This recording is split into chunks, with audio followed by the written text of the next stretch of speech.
Hi guys, welcome to my videos. So guys, you know that you know about the flight ban from India to Canada. So this was put by the government of Canada and it is still in place. Hopefully this gets over soon, but until then nothing can be said about it.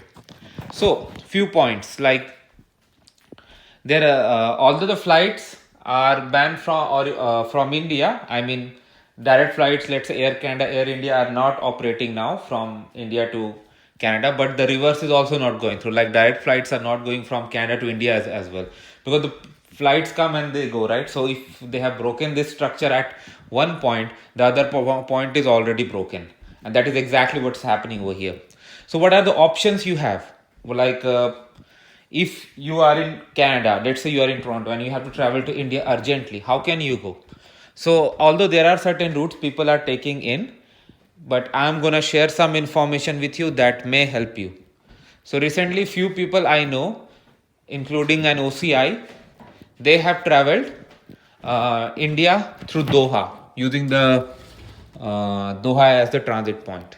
So they booked the ticket through Air Canada site, and you know that airlines collaborate. So there's a flight AC 58 that goes from Toronto to Doha, and then QR 578, which is operated by Qatar Airways, and it goes from Doha to New Delhi.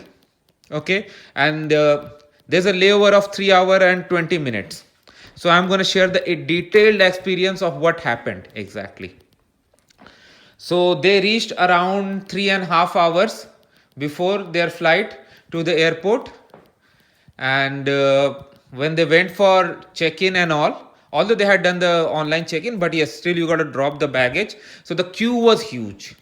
The reason is like they are verifying lot of documents to check in and other things, and it is taking more time than it would normally take. So, first of all, what are the things you need to travel to India from Canada? First of all, you need to fill up Air Suvidha form. Okay, Air Suvidha form, you can fill it up online, and it is not something that everyone needs to submit on their own. If you're traveling in a group, like in their group, 5 people traveled, so just one form was filled up, and all passengers' details were added in it.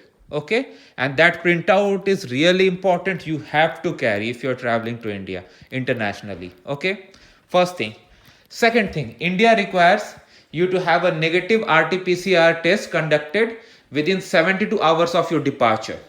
So what they did in this case, instead of 72 hours, they went I mean, it depends upon clinics also. We found a clinic that provides results in the same day. Okay, so just a day before, like the flight AC 58 that actually departs from Toronto, it's like scheduled time is 8:15 p.m. So just a day before, early morning 6:30 a.m. they booked the appointment. They went for the testing was done, and the results were shared by evening. Okay, so they were good with the results. They submitted and got the printouts. That is really very important.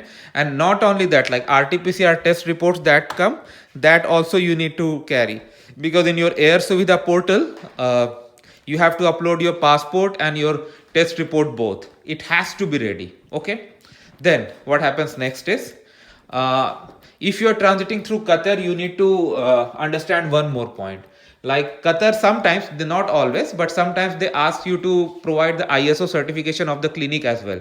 Basically, ISO certification is not for the individual test, instead it is for the clinic. For example, like the clinic from where you have, or laboratory from where you have done the test, is it certified to do so? So that is specific to the clinic. So in our case, like we asked the clinic to provide the certificate, and they provided within 10 minutes. It's a soft copy, so we took the printout of that as well, because they are going to verify everything. It's not so easy nowadays. And one more thing, like Qatar Airways has its own requirement. They ask you to fill up a form where they ask you to put the journey details and also your test details, like laboratory location and ticket number and all, everything. So that also you need to fill up, and always carry multiple copies of it. It's really important, because for in this case, like each passenger was carrying 6 copies, although those many were not required for everything. So check-in, it took a lot of time. Like they like verify everything in details, and there are security precautions and masking and other things are required when you are going on flight. Like make sure like you have everything you need, all documents and all, and additional time is required a lot. Then get in the flight. Once they got into the flight here at Toronto, it got delayed by 30 minutes, god know why. And then it reached 40 minutes delayed at Doha also. But at Doha airport, like things are like organized as always, and they quickly managed to go to the security check, and again a lot of documents were verified there by the airline, and then again uh, were allowed to board in.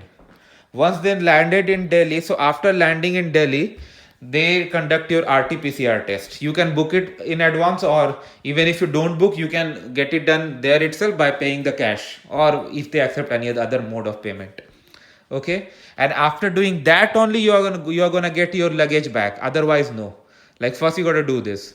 So they did it, and then they had like negative before, and they all got tested, and then they were allowed to go to their domestic route.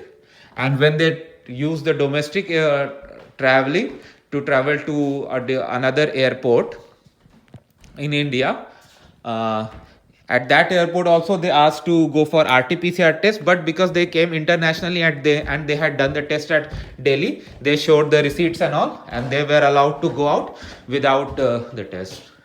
So this is the piece of information I'm sharing with you all, and I hope this is really going to help you. If you have any questions, feel free to ask. Thanks for watching.